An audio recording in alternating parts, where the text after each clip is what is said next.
Give me some parts. Give me some lube. What's going on, guys? Welcome to another episode, and actually welcome to another playlist. So Luca and I are going to be in the garage and we're going to be working on his car. So you guys remember the old golf videos? Well, we're going to be bringing to you guys something kind of similar. Now, instead of an old junk car that was basically 600 bucks, that we fixed up and made it not half bad, we're going to be starting off with a much better platform, and we're going to see how well this FRS can do. So this here is Luca's 2013 Scion FRS, and he's done some stuff to it. He's done a little bit of suspension work, wheels and tires, and some pretty basic stuff. Now we have a bunch of stuff on the way, a whole lot of parts that are stockpiled, and so many parts that are going to be going on this car to make it unbelievable. And today we're going to be starting off with a couple suspension components. Okay, so obviously other than having the car functional and making it good and fast, reliable, what do you want out of the car? To track it. But still drive it on the street, right? Yeah, but like I want it to basically be a track build that is streetable, not a street build that I can drive on the track. Okay, fair. So it's gonna be very aggressive for street driving, which is gonna be good. That's good. We're gonna be focusing on a lot of suspension stuff this year. We're gonna be doing a lot of grip. Cooling is definitely be a definite priority. Power, that's one of the last things that you guys should consider if you guys are doing any build. Power is last. You need to make it so that the car can handle all of that before you give it more beans. So in today's video, we're going to begin with some suspension components. We're going to be upgrading some of the suspension on here to make it stiffer, more rigid, and what else? Feel better. I mean, yeah. So what parts do we have for that are going in today? Okay, we have new steering rack bushings. So these are made of poly versus the stock rubber ones, so you're gonna have a more direct steering feel. Okay.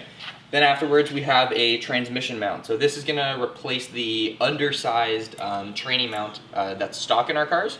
It's a parent part? Yeah, it's Am a I saying that parent. right? Yep, parent piece, just made of a piece of billet aluminum. Okay. And that'll just help with the shifter response. Okay, so what's in this bag here? This one is for the diff. So this is going to be polyurethane diff mounts to basically sandwich the OEM bushings. Okay. Next part? And this one is going to be the rear subframe. So these are both made from white line. Yep. This guy and this guy here. Yep. So this one is which part? What is this for? This is for the subframe? Yeah, this is for the rear subframe bushings. Okay. So, let's have some fun. Okay. Okay, so this is pretty new to me. I'm not entirely sure how the FRS is, but it's very different than the Mini. So explain to me how the steering stuff works. Okay, so for the steering rack bushings, the way it works is the steering rack is actually bolted to the front cross member, the front subframe. So because of that, the bolts go through a rubber bushing to allow some wiggle in the steering assembly. So because of that, you're gonna have a little bit of slop, and if you send the car one way or back to the other, you're gonna have a little bit of a delay for the steering to actually catch up from the bushings. So these aftermarket polyurethane bushings are gonna get rid of that slop and make it a lot more immediate. It will probably make the steering a bit more harsh, so you'll feel more, which will probably be a good thing for track driving, but it'll definitely help with a lot of the responsiveness of the steering assembly. So from underneath the car, to get access to the steering rack and those bushings, we need to remove this shield right here, along with all of the hardware that's holding it in place. So these guys right here have like a little Phillips end to them, and they also have a 10 mil end. So you can choose either or, take every one of them out, set them aside, and then we can get access to that bolt and bushing that's found on the rack. Wow, so strong. So there's one of the bolts there along with the bushing, and there's another one found on the opposite side. So there's just two of them holding it in place. Yep. Yeah, that's really sloppy. It's like a Mars eraser. Yeah, so that's gonna be a huge upgrade when you change that out. Yep. Is that a sway bar? Oh, it's like a little straw. Oh, it's so cute. Yeah, okay, so we're definitely gonna be upgrading that soon too, but right now this is gonna be the first step of the suspension upgrades. Yep. So first we're gonna do steering, then we've got some other bushings and mounts that are gonna be going in. So that's what actual torque feels like. So no more hand tools. Let's make this easy. So for the first bolt, Luke was struggling. Second bolt, let's see how easy this is to remove. Piece of cake. Look at that. Goes to show tools makes a big difference. No. No? No. You prefer doing it by hand? Yeah, that's what I thought. All right. So both bolts are out. Now we need to remove each one of the bushings and the inserts inside each one of the parts on the rack. So guys, this is the old bushing that I just removed from the steering rack. As you can see, it's pretty beat, but that's mostly from me getting it out. But just looking at the rubber, you can see it's really, really soft, which is pretty typical for an OEM like bushing. So the good thing is these new ones are, well, they have almost no compliance, which is good because that means you're gonna be getting a lot better of a steering feel when you put the, oh, wrong one. When you put these together and in your steering rack, because it'll essentially act like a solid piece. So there won't be any slop, and it'll feel a lot better. So guys, to get this out, I decided to run a long 5-inch long bolt through the whole thing with a nut at the end. And on the, I guess, rearwards facing side of the bushing, I put a socket that the inside of it was bigger than the bushing, so that the bushing could slide up into it when I tightened the bolt. And it worked pretty well. The one issue I was having was on the back side, I chose to put a washer and then a nut. I think that the smartest solution would to just be put a nut on the end, just because the edge has a flare. So if you put the washer, it'll kind of prevent that from going through and like bending. It'll basically just want to force its way out, which made it a lot harder to do. So for the next one, I'm going to be just using a nut on the end and just trying to pull it through and see if that works. So how does the install look though? A lot easier? Yeah, install is a lot easier. Install is, this goes on the side where the engine is. So this is front, and you can see that it's actually labeled front. Yep. So this goes towards the front of the vehicle. And then this goes on the rear side. And you can see on there, it also says rear. And then this goes through the whole assembly. And when you do that, it'll basically make it all one solid piece. And how is it secured in place? With that same bolt? Yeah, with the OEM bolt, you torque it up to 89 foot-pounds, and then it will, well, that's it. It'll be good. Okay, fingers crossed. Let's hope it all works. Yep, let's go. Okay guys, so the easiest way to install this is to put the rear side bushing in first, and then after that slide in your the metal collar. So right now I still have the, I guess, the engine side bushing that I still need to put in. Which is the smaller of the two. Yeah, the smaller of the two. The easiest way that I found to do this is actually use the bolt, which is right here, to basically sandwich it in. So all that you're going to do is put a little bit of silicone paste on the edge, and then put it behind the steering rack, and use one hand to align it, and the other one to feed the bolt through into the threads. And then afterwards, you're basically just going to tighten this down, and it'll kind of like squeeze it into place. So just make sure you align it on the back side. And then there we go. And then just tighten it the whole way. So is the torque spec 3 Ugga-Duggas or what? It's actually 8. 8, got it, okay. We can go ahead and grab a torque wrench and torque them down to 89 foot-pounds. So if you guys are doing a modification like this on a car that's pretty stock, where you have stock suspension, you have stock tires, and stock everything else pretty much, you're not really going to feel a huge difference with this kind of modification. So if you have stiff suspension, you have good tires that are quite responsive, and you do an upgrade like this, it's going to be removing that little slack that you have in the steering system, and it's going to make that turn-in super aggressive. That's what we're going to be looking for a modification like this. So underneath the car, you can see that we have the new polyurethane bushing found in there. And on the opposite side, you can see we have the other one. So these two aren't too difficult to install. If you have the right tools and you have a long bolt, the removal and installation should all be relatively straightforward. You can see that right here, the top part, which is where the column connects to the steering rack, is not touched, and we don't take it out by any means. The same thing goes for the tie rod ends. So that there is pretty much what this should look like when we're done. Next up comes addressing the transmission mount. So you guys can see the little blue thing in there. That is a polyurethane insert that Luke installed last year. So that is what's actually connecting the transmission up to the mount. But you can see that there's a little bolt on the center of it in there. And there's a little rubber bushing that's found around that, or actually that isn't even technically touching it. So we're gonna be replacing that with an upgraded billet one from Perrin. Okay guys, so after loosening the bottom nut, we ran into a problem where we couldn't actually get the old mount out because there wasn't enough clearance. So what we decided to do was disconnect the exhaust hanger bracket from the transmission mount, so these two bolts here, as well as loosen up the cradle mount. So there's 4 bolts, one here, and then 2 on this side. And these hold the transmission to the actual transmission mount. So after we loosened up all these, okay, we didn't take them completely out.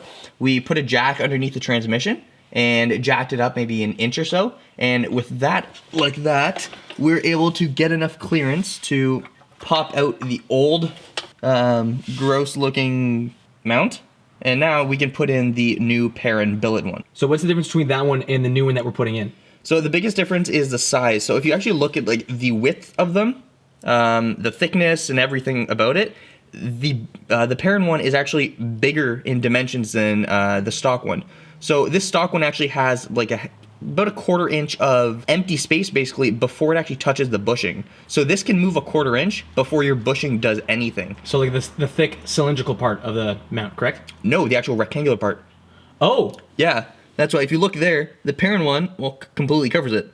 Oh yeah, okay. Yeah, not to mention it's also thicker and billet, so it's stronger. But the biggest thing is it fills in the empty gap, so you're actually using only your bushing for the absorption of vibration and stuff, Yep. instead of just empty space. Okay, cool. Yeah. So how does that go for the install then? Is it literally just like a direct swap? Yep, the exact reverse. So, Okay. yeah. So let's go ahead and do that. Let you know with that product placement. This video would love to be sponsored by Permatex. Permatex, hit us up. Yo, bro, give me some parts. Give me some lube. All of this for what? Not much. Race car. So that's one bolt. Okay, one. One. There's 4 or 2? There is 4, but I only really need to remove 2, because that way the other side isn't opposing anything.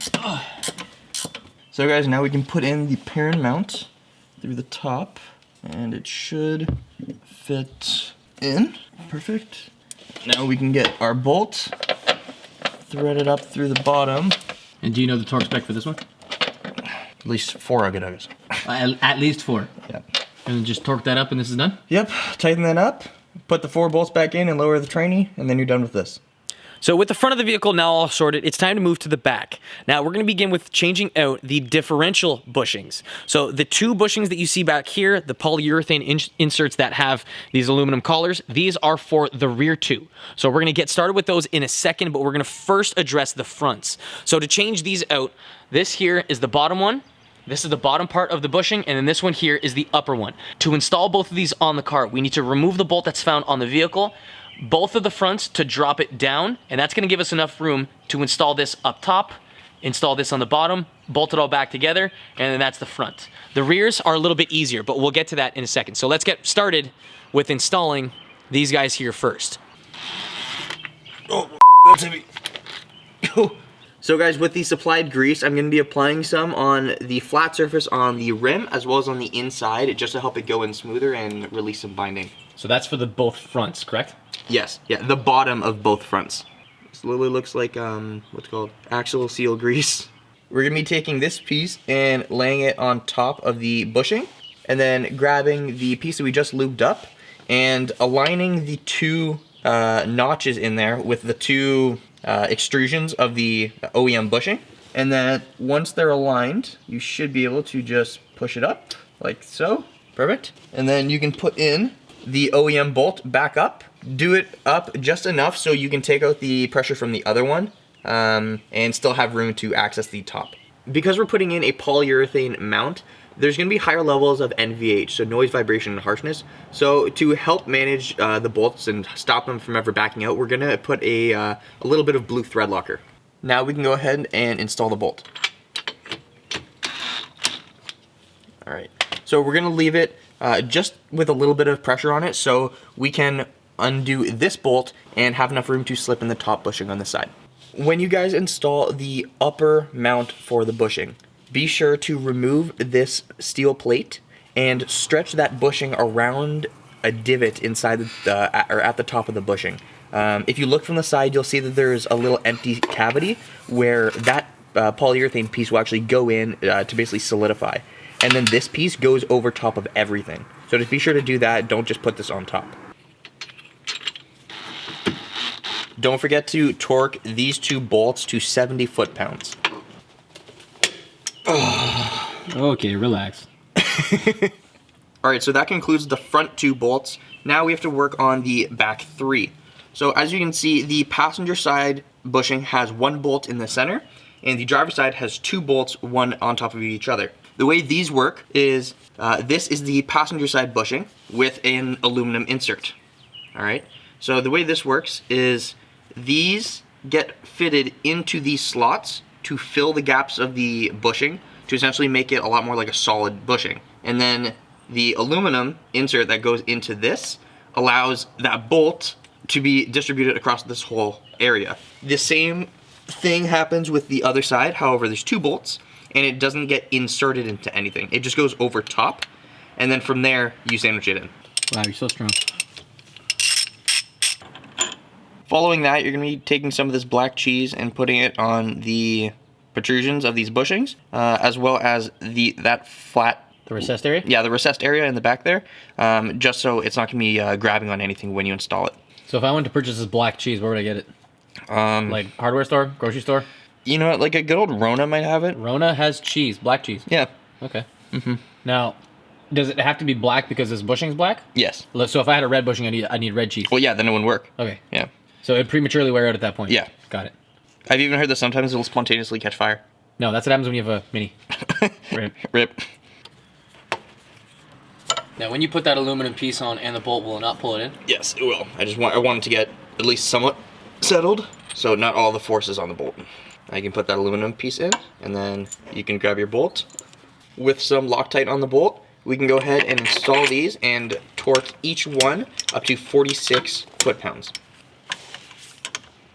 So in the last part of this video, we're going to be installing this mount right here. So this is the same kind of white line part that we just installed, but this is not for the differential. This is for the rear subframe. So we're going to have the same kind of insert collars, and it should be pretty straightforward. Let's jump right into it. Now, for replacing these bushings down here for the subframe, we're going to have to address the rears first and then the fronts. So we have a jack supporting the weight of the subframe. We're going to be removing the 2 rear bolts that are found up here, dropping it down, and it's going to give us enough room to slide the top part of the bushing on top of the subframe, and then do the same thing for the lower part of it. Once we do both rears, we're going to be able to move forward to the front side of the subframe and then change those out too.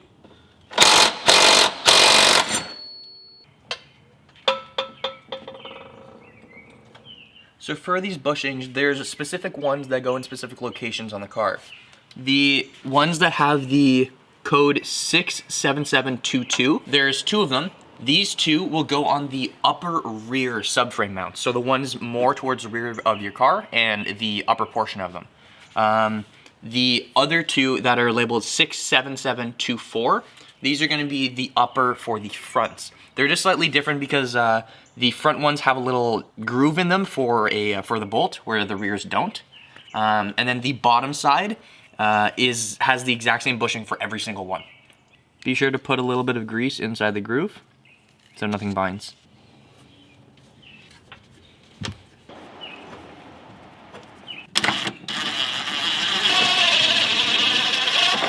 After you remove the bottom bolt, be sure to go to the top and remove this metal plate. This metal plate will be going on the top side of your new polyurethane bushing.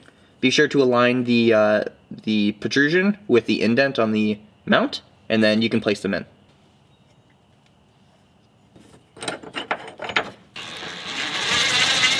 After you finish reinstalling every single bolt, be sure to torque the 4 main subframe bolts to 107 foot-pounds and the 2 smaller support brace bolts to 46 foot-pounds.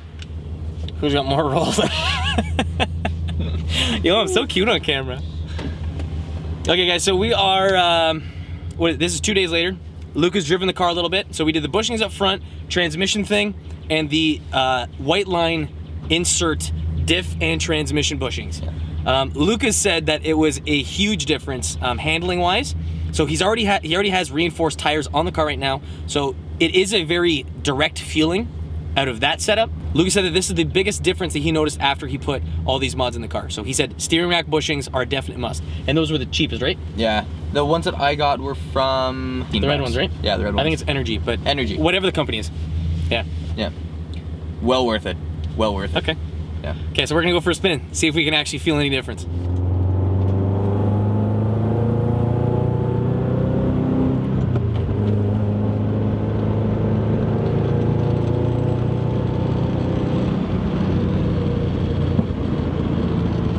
Backfires though. Okay. Oh, hello.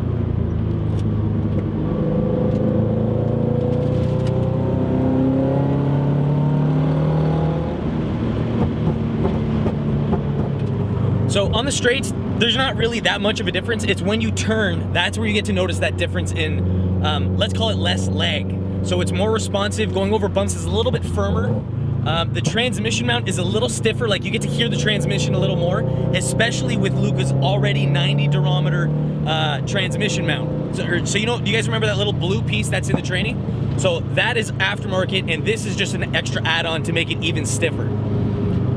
The steering seems quite responsive, like even just like from the small movements from the steering wheel, it seems like the car was responding very well from it.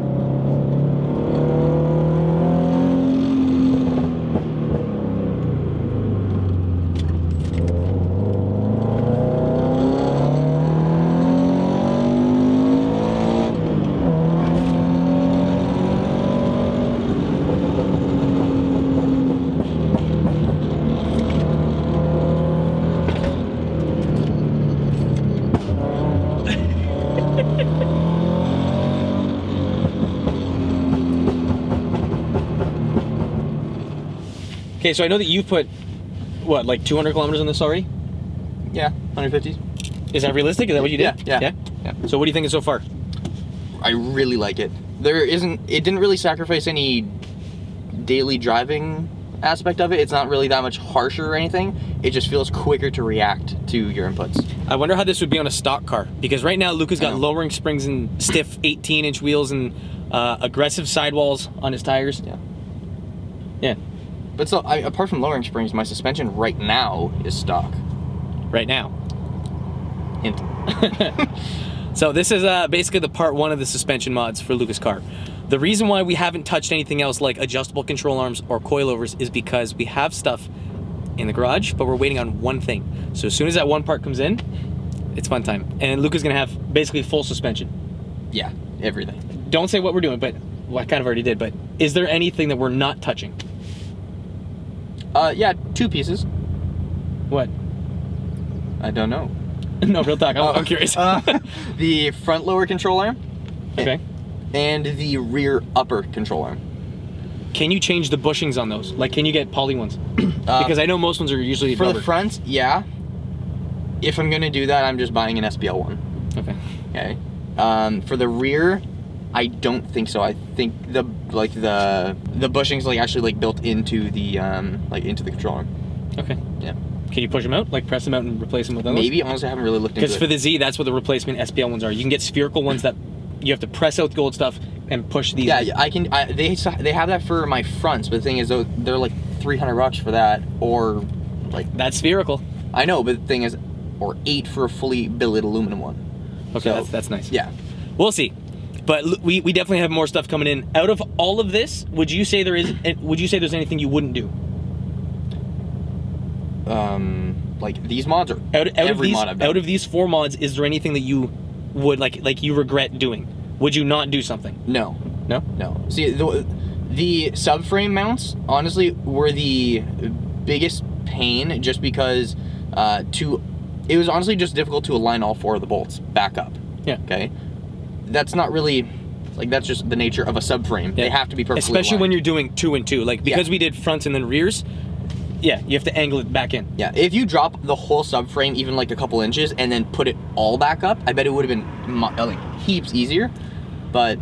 Okay, if you guys are smart and you guys want to do this later, or you guys want to do this same kind of thing, jack the carp in the air, and if you can have 2 jacks, so that you can literally lower front and back, you'd be able to do this really easily, and then put it back up easily. Yeah, undo the bolts, lower the jacks, and then put on the bushings. And then push it all back up. Yeah, I know. Yeah. Note to self. Yeah, but seems pretty good. Yeah. On to the next suspension stuff. But if you guys have any questions about these videos or any of the parts that we had installed today, there's gonna be more information in the description box of this video. And if you guys have any further questions, comment section's down there. You know, as always, check the description box because I put a lot of information down there for you guys. So if you're curious, read that and then comment. But otherwise, that'll complete it for this video. Luca, any final notes? Buy them. What? Buy them. Buy them. Okay, there you go, buy them.